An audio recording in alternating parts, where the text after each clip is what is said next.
Nintendo Switch! Oh man, I've been waiting for this for a long time. I had one of these guys, a regular Nintendo Switch, but I ended up giving it away to a friend who lost theirs. So long story short, I'm Switchless right now, and I've been kind of waiting for one of these to come out in order to, well, get a new Switch. Unfortunately, it doesn't have quite the upgrades that I was hoping for, but it does purport to be OLED. Check out this bezel. It's like, hang on. Press the home button 3 times. Yep. That's, oh, you can't, yeah. Well, you can kind of see it there. That's a thick bezel. Like, that reminds me of the BlackBerry Playbook. In fact, that's kind of what I felt with the Nintendo Switch when it first launched. Like, it looks like a really low-end Android tablet or, like, knockoff tablet. But obviously the Switch has a bunch of party tricks. Like its kickstand here and your Joy-Cons here. So you can basically take it anywhere you want to go and play whatever you want to play.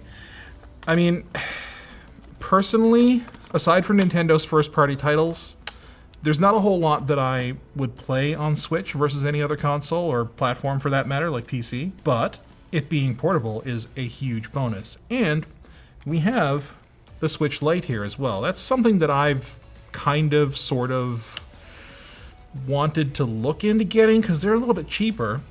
But, I mean, I don't really like that you can't put it into, like, kickstand mode. You can't take the Joy-Cons off. It's all integrated.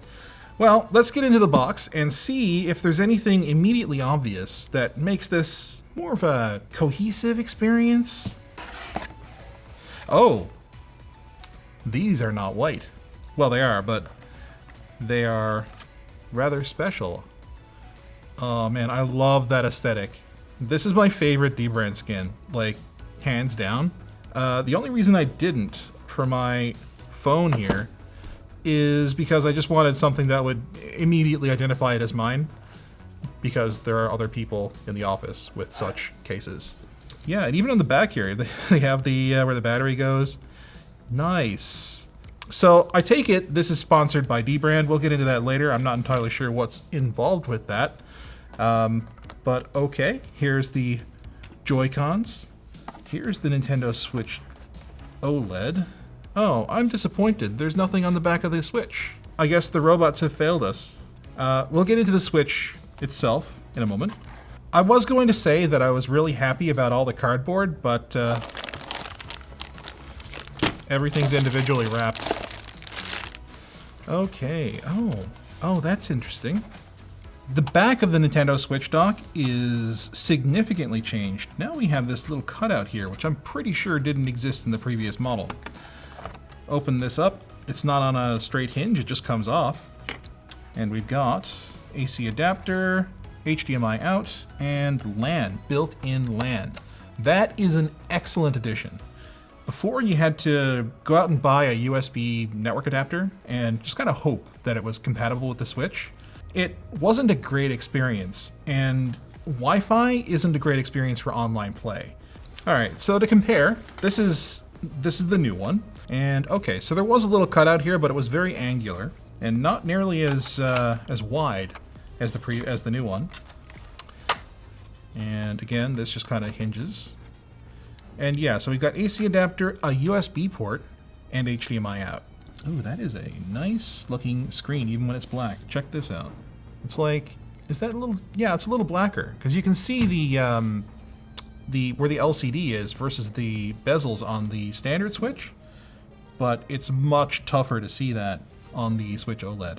It's very similar in thickness. However, one thing that is not similar is this beefy boy kickstand. You can actually put this at multiple different angles. They actually got a very good kickstand going here.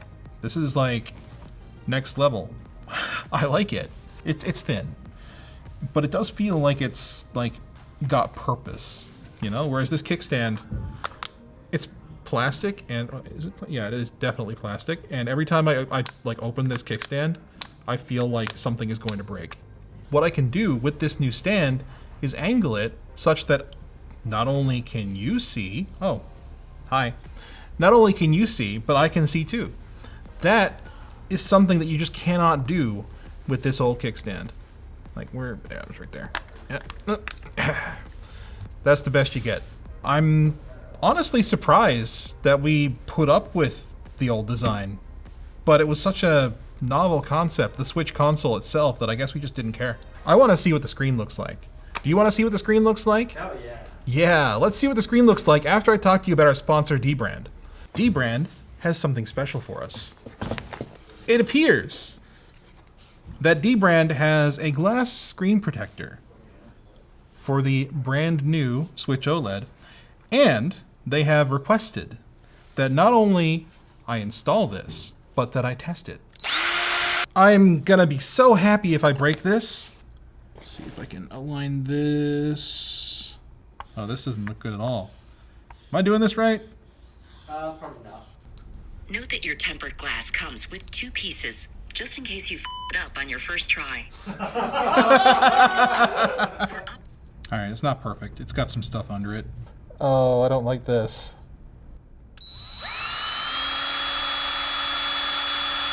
So there's some kind of something on there, but it just wiped off. Interesting. Alright, let's try more pressure. Alright, I'm putting decent pressure on it right now. I should be going through the table if I was going into the wood. Yeah, there's nothing. More pressure.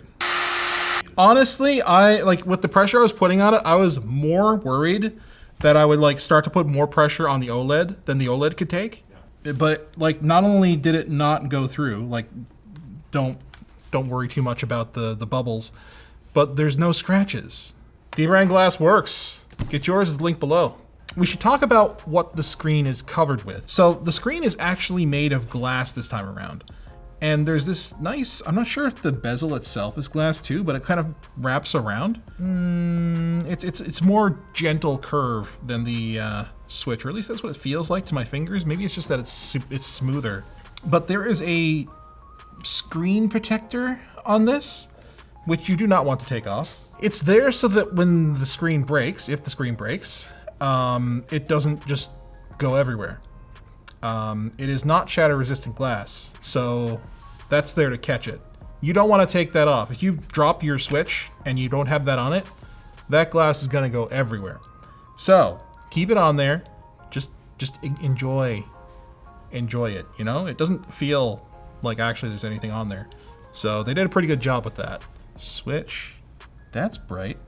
Ooh, whoa, wow, the colors are popping. Wow, check out I don't know if you can see. The brightness is super high, and the saturation of the colors, it may be oversaturated actually. It's not even really a contest. Let me quickly put this in dark mode, because that's more appropriate for an OLED anyway. That is pretty good. And also the screen is bigger, because despite the fact that the consoles are the same size, the bezels have been shrunk dramatically. This is, without a doubt, the way that I would want to experience the Switch. This console, I was never really happy with, and there was a reason why I was okay with giving it away. This, I would not give away. If I were to launch, let's just launch Breath of the Wild on both of these real quick. The blacks here don't really look all that black. They look gray. Here, the dynamic range is so much nicer. So it's not showing the same screen, which is kind of frustrating, but you can see just how much more vibrant this is. That energy arrow that Link is shooting there, I haven't actually played Breath of the Wild, I'm ashamed to admit. It looks like it's glowing. Whereas here, this little impact here doesn't really look like much is happening. It doesn't show up on the camera. I can see what the camera is seeing. The vibrancy of the colors is not showing up nearly as well as I can see in person. That is staggering.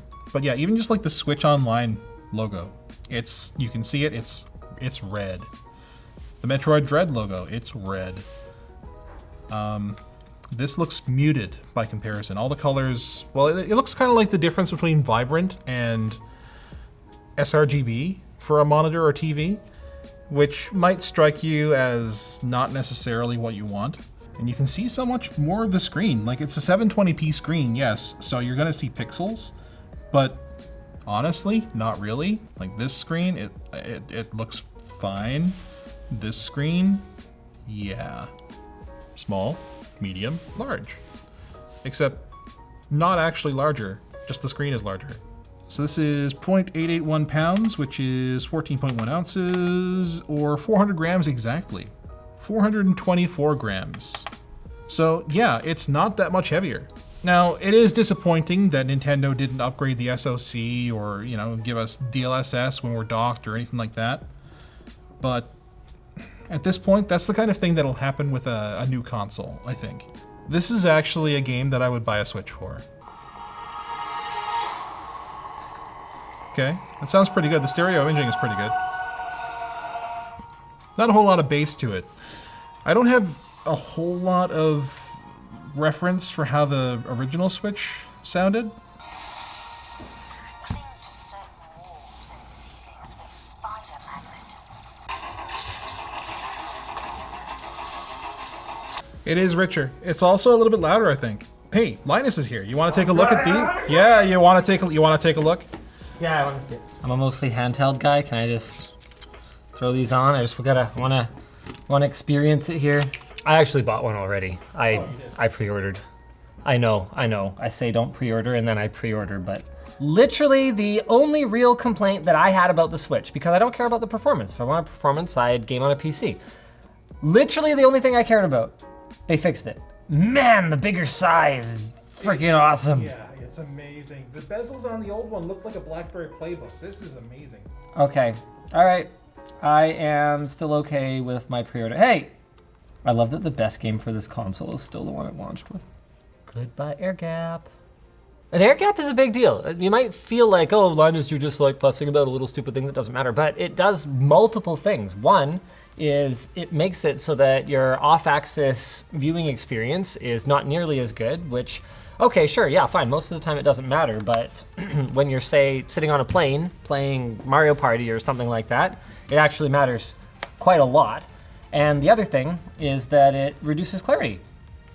So this is just better. Okay, no, I'm done. I'm getting out of the way. Sorry, carry on. Have fun. So yeah, you can definitely make out the pixels, especially here with the kind of haloing around Link in the shadow of the clouds. It is very much more noticeable, but that doesn't mean it doesn't look good. Ooh, yeah, every time. In this, you can feel it scraping. In here, it's way less of a concern. My goal isn't to review any games, so I guess I don't really need to play any more games to get across the differences that we've seen here. The dock is significantly upgraded, actually, when you think about it. You don't have to go out and buy a new LAN adapter. The Switch itself, beautiful display. Better speakers, way, way better kickstand that can go to any angle. It's just better. Now, this screen might not be as long-lived as an LCD, particularly if you're able to replace the backlight in an LCD that's failing. But, I mean, how long are you gonna, like, that's really far out. All right, Switch OLED model, $349 US. Okay, and I think the regular Switch is $299. Am I correct? Actually, yeah, for 50 bucks in the difference, I would totally do it if you don't have a Switch already. If you do have a Switch now, it really depends on your priorities. If you just want to play the games, then there's no reason to pick up the Switch OLED, especially if you play mostly in docked mode. But if you play in portable mode a lot, this, I think, is the definitive experience. And I think it's worth paying the extra 50 bucks for.